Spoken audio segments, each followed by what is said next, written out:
ओम शांति। तीन श्रेष्ठ ईश्वरीय वरदान। Ever healthy happy.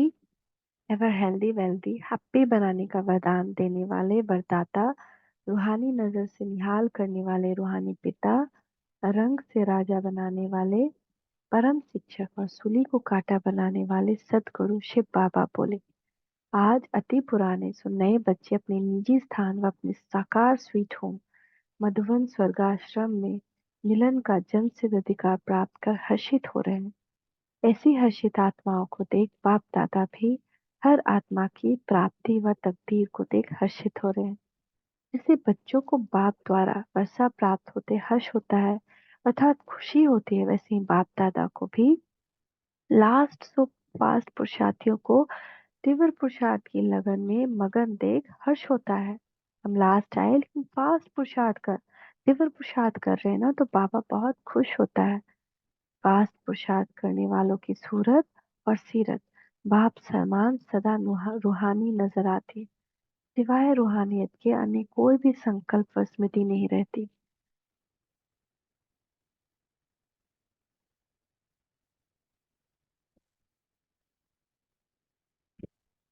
अर्थात बाप द्वारा प्राप्त हुई सर्व शक्तियां स्वरूप में दिखाई देती है। उनकी हर नजर में हर आत्मा को नजर से निहाल करने की रूहानियत दिखाई देगी। ऐसी श्रेष्ठ स्टेज प्राप्त करने के लिए सदैव दो बातें याद रखो। एक, स्वयं को अकाल मूर्त समझो। दूसरा, स्वयं को त्रिकालदर्शी मूर्त समझो। निराकार स्टेज में अकाल तख्त नशीन अकाल मूर्त है। सकार में कर्मयोगी की स्टेज में त्रिकालदर्शी मूर्त त्रिमूर्ति बाप के तख्त नशीन। तो हर संकल्प को स्वरूप में लाने से पहले ये दोनों बातें चेक करो। कोई भी संकल्प है उस पे हम काम करने जा रहे हैं, क्रोध आ रहा है या शांत है, कोई भी संकल्प है, तो हम सोचे चेक करें इस स्वरूप में कि मैं अकाल तख्त नशीन आत्मा हूँ या मैं त्रिमूर्ति त्रिकालदर्शी मूर्त त्रिमूर्ति बाप के तख्त नशीन आत्मा हूँ। क्या ये संकल्प मुझे शोभता है? क्या ये कर्म मुझे शोभेगा? निराकार और साकारी दोनों स्वरूप में इस स्मृति में स्वतः ही समर्थी स्वरूप बन जाएंगे। अगर हम ये स्मृति रखें तो अब अपने आप ही समर्थी हमारे में आती जाएगी। अर्थात हेल्थ वेल्थ और हैप्पीनेस का अनुभव हर समय होगा। चाहे शरीर का कर्म भोग स्थूली से कितना भी बड़े रूप में हो, लेकिन सदा अपने को साक्षी समझने से कर्म भोग के वश नहीं होंगे।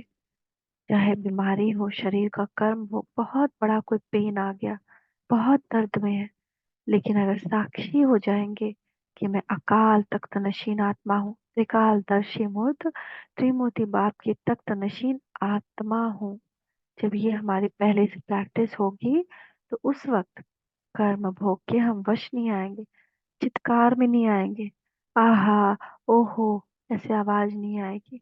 हम एकदम अलग हो, साक्षी हो, उसको देख पाएंगे, उसके वश नहीं होंगे। हर कर्म भोग सूली से काटे समान अनुभव होगा। अगर विशाल पेन भी है, दर्द भी है, तो छोटा पेन नजर आएगा, फील कम होगा। भविष्य जन्म जन्मांतर कर्म भोग से मुक्त होने की खुशी इस कर्म भोग को चुकता करने के लिए औषधि का रूप बन जाती है। जब ये समर्थी होगी कि हम इस स्मृति की समर्थी होगी कि मैं तो 21 जन्म का वर्षा पा रही, जन्म जन्मांतर कर्म भोग से मुक्त हो रही हूँ, तो ये कर्म भोग चुकता करने का ये याद एक स्मृति, ये एक औषधि बन जाता है। खुशी दवाई की खुराक बन जाती है। अगर हम बहुत खुश है ना, तो बहुत दर्द भी कम फील होता है। अब अपने आप को चेक करो कि मैं सदैव हेल्दी रहता हूँ। मैंने एवर हेल्दी का वरदान प्राप्त किया है। वरदाता बाप द्वारा तीनों वरदान एवर हेल्दी, वेल्थी और हैप्पीनेस को प्राप्त किया है। सदा काल का वर्षा प्राप्त किया है या अल्प काल का? किसी भी मायावी बीमारी के वश हो अपना सदा काल का एवर हेल्दी का वर्षा गवा तो नहीं देते हो?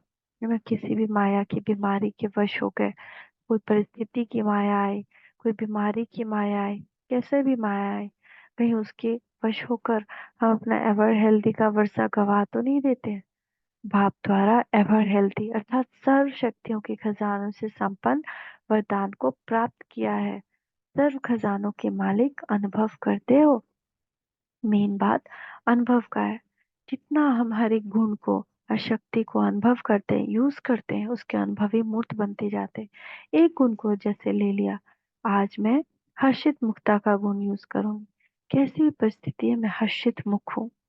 वो जब अनुभव करते जाएंगे, योग में भी हर्षित मुक्ता का अनुभव, कर्म में भी हर्षित मुक्ता का अनुभव, तो वो अनुभव हमको उस भोगना के समय बहुत खुशी में रखेगा।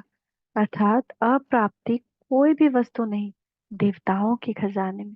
यह गायन तो है, लेकिन देवताओं से भी श्रेष्ठ ब्राह्मणों का गायन है। अप्राप्त कोई शक्ति नहीं ब्राह्मणों के खजाने में। ऐसे एवर वेल्दी अनुभव करते हो। तो जब तक हम शक्ति को यूज नहीं करेंगे, जैसे सहन शक्ति, आज मुझे कुछ भी हो जाए, सहन शक्ति को यूज करना है, और उसके लिए अमृत वेला बहुत जरूरी है। अमृत वेला अच्छा है, वो पूरे दिन स्मृति है। मैं कौन? अकाल तख्त नशीन आत्मा। पूरे दिन में 1000 बार अपने को याद दिलाएं। धीरे धीरे धीरे धीरे करके ये स्मृति स्वरूप बनते जाएगा आपका। जब स्वरूप में बन जाएंगे, तो कोई भी सिचुएशन, सब सरप्राइज हो जाएंगे। कैसे इतना परिवर्तन आ गया इनमें, कैसे इतने शांत स्वरूप हो गए। आपका बहुत इज्जत, मान, मर्यादा अपने आप बढ़ेगा। मांगना नहीं पड़ेगा, लड़ना नहीं पड़ेगा उसके लिए। लेकिन हमारा व्यवहार, हमारे बोल, हमारी मधुरता, हमारा दिव्य श्रेष्ठ कर्म ही अपने आप ही दूसरे को जब हम इज्जत देंगे, वो कैसा भी हो, लेकिन उसको हम इज्जत दे रहे हैं, खुद ब खुद हमारा इज्जत होगा। एवर वेल्दी के साथ साथ अपने को एवर हैप्पी अर्थात सदा हर्षित भी अनुभव करते हो।